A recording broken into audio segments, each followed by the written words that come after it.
Jeshi la Polisi limefanikiwa kudhibiti uhalifu maeneo mbalimbali katika maeneo ya kata za Koromije ambayo iko wilaya ya Misungwi, kata ya Ngura, wilaya ya Kwimba, kata ya Nyashishi, wilaya ya Misungwi, na kata ya Buhongwa ambayo iko wilaya ya Nyamagana, na kata ya Ilemela iliyopo wilaya ya Ilemela, ambapo jumla ya watuhumiwa 35 wanaojihusisha na vitendo vya uhalifu ikiwepo kufanya biashara ya kuuza mafuta ya diesel na petrol bila kibali na kuyahifadhi katika makazi yao bila kufuata taratibu zilizowekwa.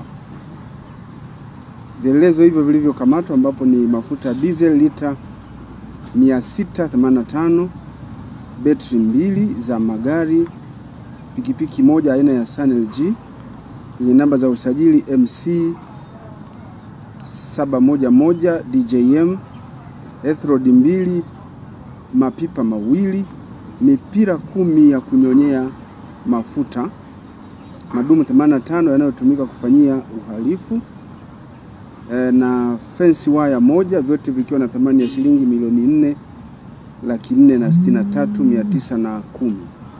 Watuhumiwa 21 wamehojiwa na kufikishwa mahakamani, na watuhumiwa 14 watafikishwa mahakamani baada ya upelelezi kuwa umekamilika.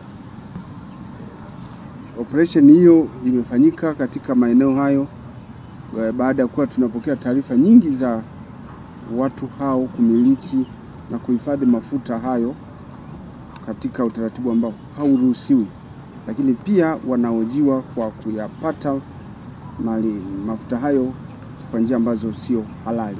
Kwa hiyo uchunguzi unaendelea. Lakini kuna tukio lingine la kusafirisha madawa ya kulevya aina ya bangi.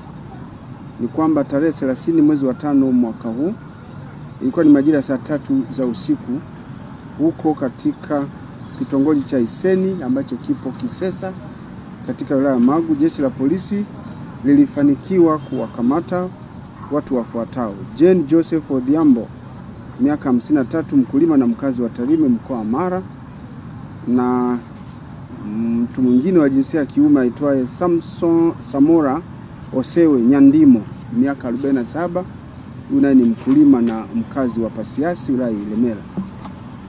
Hawa walikamatwa kwa kusafirisha, walikamatwa wakiwa wanasafirisha bangi ambazo ni kilogramu 194. Walikuwa wakitoka nayo Tarime kuelekea katika mkoa wa Mwanza, wakitumia gari yenye namba za usajili T 668 DMY mali ya Jane Joseph Odhiambo. Watuhumiwa wote wamehojiwa na uchunguzi kuhusiana na tukio hilo bado unaendelea. Ukikamilika watafikishwa mahakamani.